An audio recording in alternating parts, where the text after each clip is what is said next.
નમસ્કાર, પાટનગર network news સાથે ઉર્વિશા સમાચારની શરૂઆત કરીશું। આણંદ જિલ્લાના ખંભાત તાલુકાના જહાજ ગામમાં પોલીસ ત્રાસને કારણે યુવક દ્વારા આત્મહત્યા કરવાના હૃદયદાવક બનાવથી ખળભળાટ મચી ગયો છે।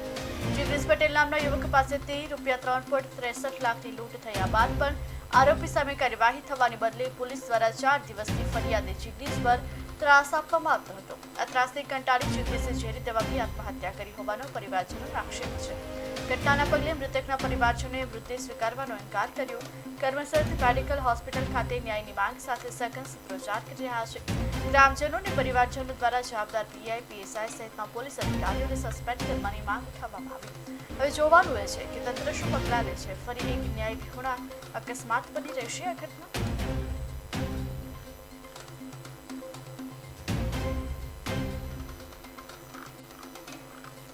આ ઘટનામાં એવું છે, અમારા ગામનો જહાજ ગામનો આશાસ્પદ યુવાન જેની ઉંમર 18 થી 30 વર્ષની અંદર છે। આ બાળક, આ યુવાન એના ફેમિલી સાથે એને એક પત્ની છે અને એક બાળક છે। જે બાળકની ઉંમર માત્ર 3 વર્ષથી ઓછી છે।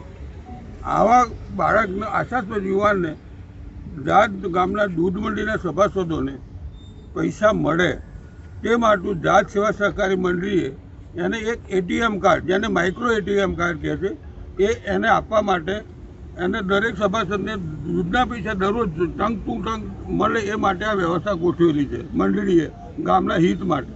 આ બાળક, આ યુવાન જાસ્તી ખંભાત કેડીસીસી બેંકમાંથી પૈસા લાવી અને દરેકને વહેંચે છે। તારીખ 11/7ના રોજ એ પૈસા લઈને આવતો હતો અને એને લૂંટ થઈ એવી ફરિયાદ પોલીસ સ્ટેશનમાં આપી, પણ એ ફરિયાદ ખોટી છે એવું ઇન્કવાયરી અધિકારીએ કરી એને સખત માર મારી, સખત ટોર્ચર કરી। આ બાળકને ના છૂટકે 8 દિવસ પછી આત્મહત્યા કરવાની ફરજ પડી છે। ખરેખર આ જે અધિકારી છે એ અધિકારીને સસ્પેન્ડ જ કરવો જોઈએ।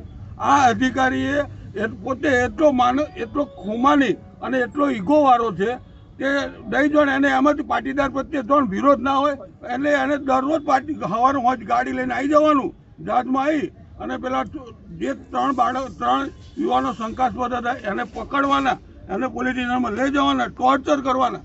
આ બાળકો, આ યુવાન કંટાળી અને ના છૂટકે છેલ્લે પોલીસ સ્ટેશનમાં હતો, જવાબ સમાધાનની ચર્ચાઓ ચાલતી હતી, એ દરમિયાન હું બહાર આવું છું એમ કરી અને એને પોઈઝનિંગ કરી અને એને પોતાનો જીવ આ પોલીસે ત્રાસથી કાઢ્યો છે। તો અમારી ગામ વતી લોકો દરેકની રજૂઆત છે કે આ અધિકારી પર સખતમાં સખત કાયદાકીય પગલાં લેવા હોવા જોઈએ। તમારો આક્ષેપ છે કે પોલીસના મારથી આ યુવક મરી ગયો છે? આ આક્ષેપ નહીં, સાચી વાત છે। દરરોજ ટોર્ચરિંગ કરે, દરેક છોકરો કહે છે કે ભાઈ આ મને મારે છે અને એનાથી 23 વર્ષનો યુવાન જેનો કોઈ ભૂતકાળમાં કોઈ ગુનો નથી, એ જે એમના રેકોર્ડમાં જોઈ લે કે આ યુવાનને કોઈ ભૂતકાળમાં એવો રેકોર્ડ નથી અને એક યુવાન પટેલ